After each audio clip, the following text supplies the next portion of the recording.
Bueno, muchas gracias.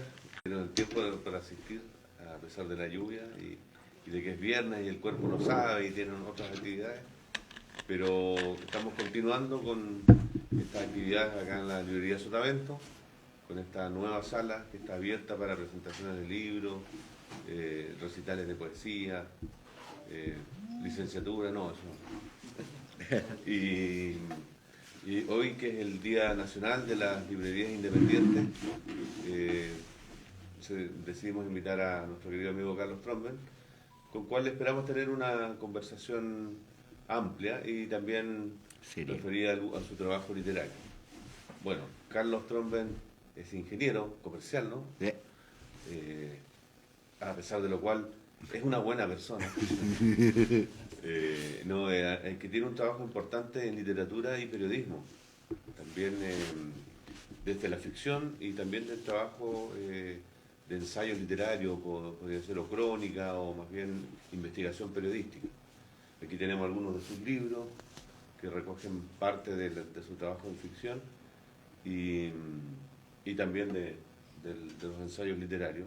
Echo de menos a ti inmediatamente la Crónica Secreta de la Economía Chilena, de la cual hemos hablado en algunas ocasiones, que siendo un libro que es un ladrillo, yo le decía a Carlitos en el buen sentido, por la forma, porque es un libro muy grande, él con su oficio de narrador logra comunicar, hacer un libro entretenido, que trata temas difíciles, como estos ilusiones y usos de la economía para enriquecimientos personales, personajes personales de diferentes actores políticos, incluso presidentes de este país, expresidentes, dejémoslo claro.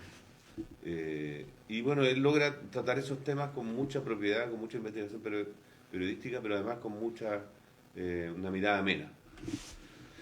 Este es el último libro de Carlos, Guía para armar un complot. Es un libro de ficción y tiene un muy buen título. Ya partimos con un buen título. Me recordó esos títulos como de Santiago Gamboa, esa Perder es cuestión de método, o No robarán las botas de los muertos, de Mario Delgado Paraín. Ya el título es casi un género literario. Titular un libro no es algo tan simple, querida Elia. Y este libro, como en todo complot, de alguna forma yo creo que grafica el oficio literario, porque si bien es cierto un libro de ficción, habla de complot, y un complot que mezcla muchas cosas. Aquí hay uruguayos, hay el químico de la DINA, está un cura abusador, hay complot, hay desaparición de menores, hay unos enanos siniestros que son muy misteriosos, que se van develando durante toda la historia. Entonces, hay una habilidad de poder juntar cosas muy diversas y armar un refrito literario que funciona muy bien. Digo refrito no en tono peyorativo, sino en honor aquí a nuestro amigo Carlos Reyes, que ha escrito libros sobre cocina, por eso estoy influenciado por ¿qué estaba diciendo? Ah, ya, eso. Y entonces, él junta todo elementos muy diferentes y es de alguna forma una metáfora de la literatura, que es la literatura, es eso, ¿no? En algún sentido, junta diferentes elementos, el oficio literario tiene eso de poder darle vuelta en alguna mirada distinta a ciertas cosas y arma una historia. Entonces, ese mismo oficio, que en este caso, insisto yo, cuando me habló del título del libro, primeramente pensé que era algo de lo que hablamos siempre, de las teorías del complot y otras cosas. Pensé incluso que era un ensayo, por eso me sorprendió gratamente que sea una novela, y digo gratamente porque en general también un poco a título de broma con Carlito lo hemos conversado varias veces, que yo creo que casi todos los libros son de ficción, distintos géneros de ficción. Cuando hablan del periodismo es ficción periodística, es mi humilde opinión. Y no porque, ficción, pero la palabra ficción siempre está. sí, y al hecho de convertir ciertas ideas a un papel y opera la visión del sentido a las distintas miradas, de alguna forma un ejercicio de ficción. Entonces, si bien es cierto, insisto, esta es una novela muy bien armada que se lee muy rápido, y se lee muy rápido no porque sea breve, que sí es una novela no muy grande, pero porque es entretenida y te atrapa. da muestra de este oficio de Carlos de poder abordar distintos temas.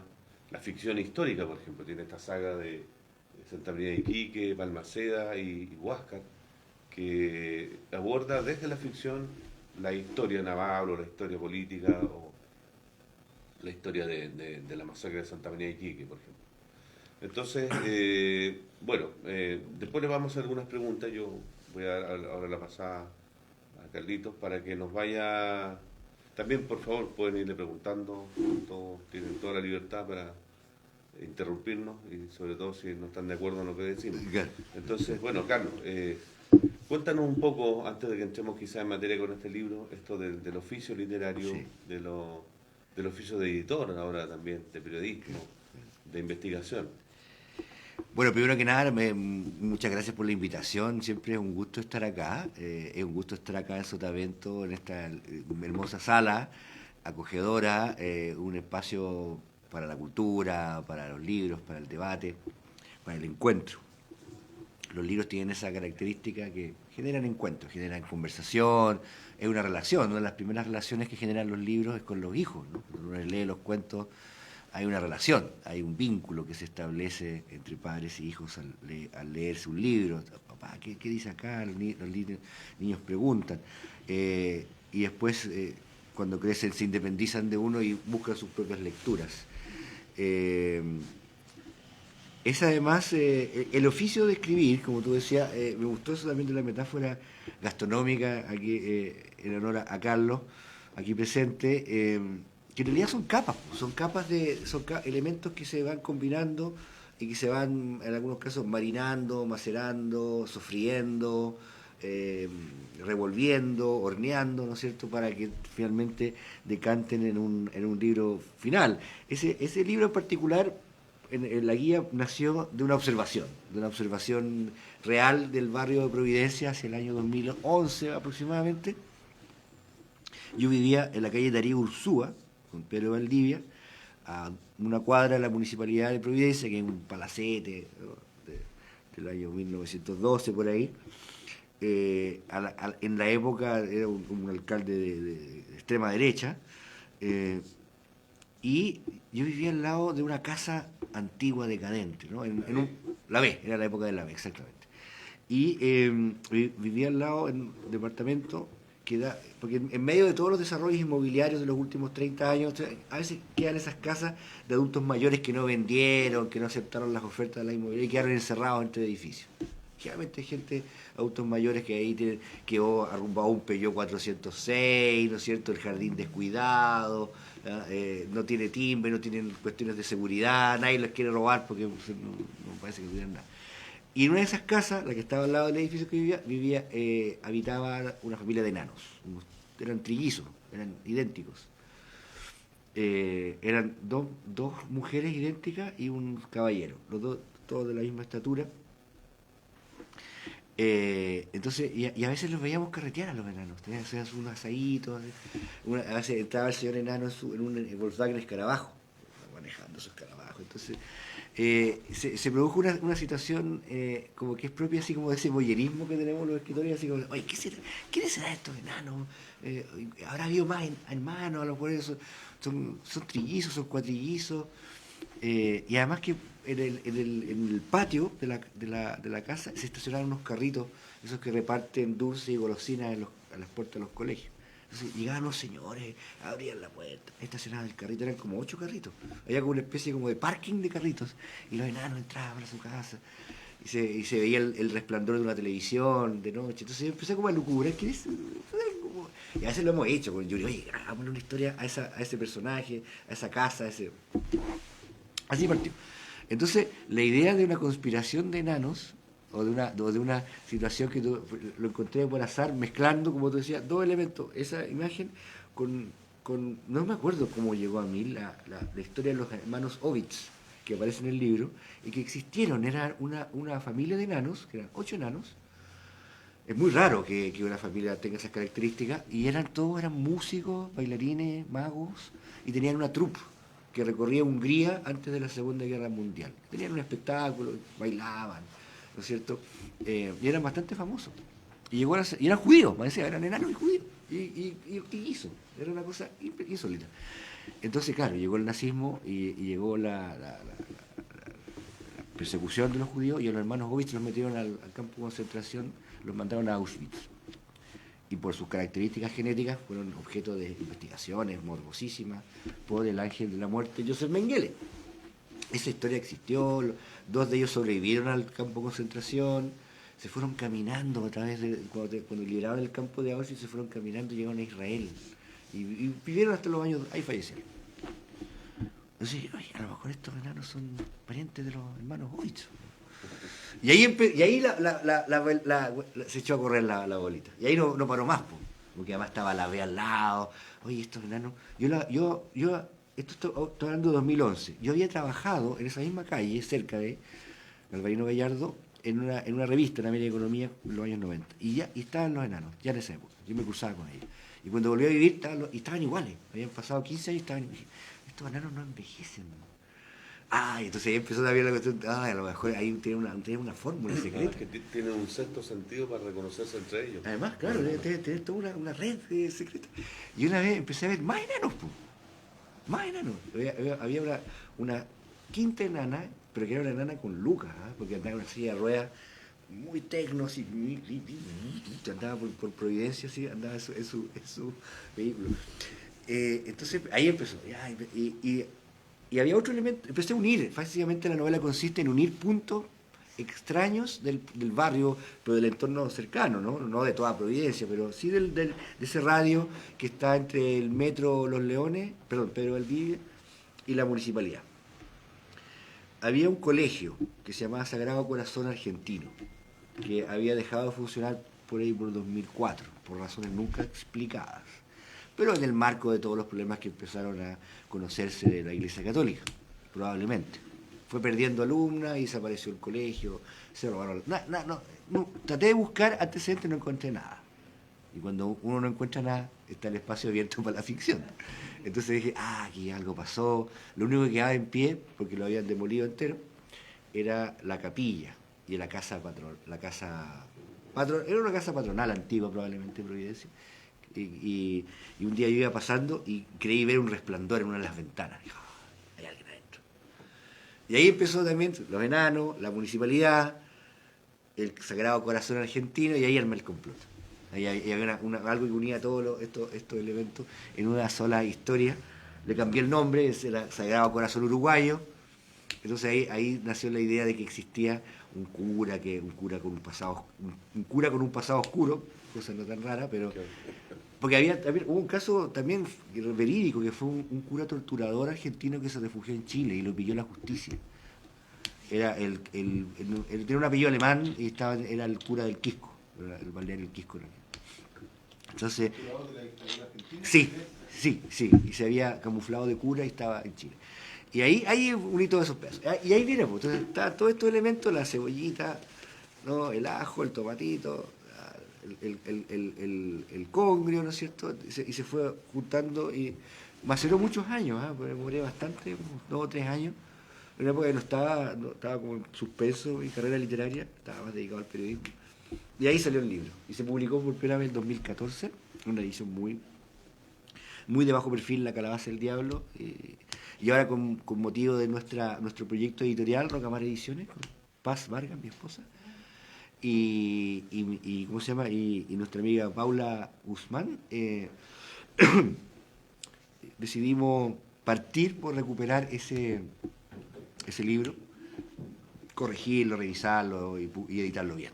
Y esa es la historia de cómo armamos ese complot que es la guía para armar un complot.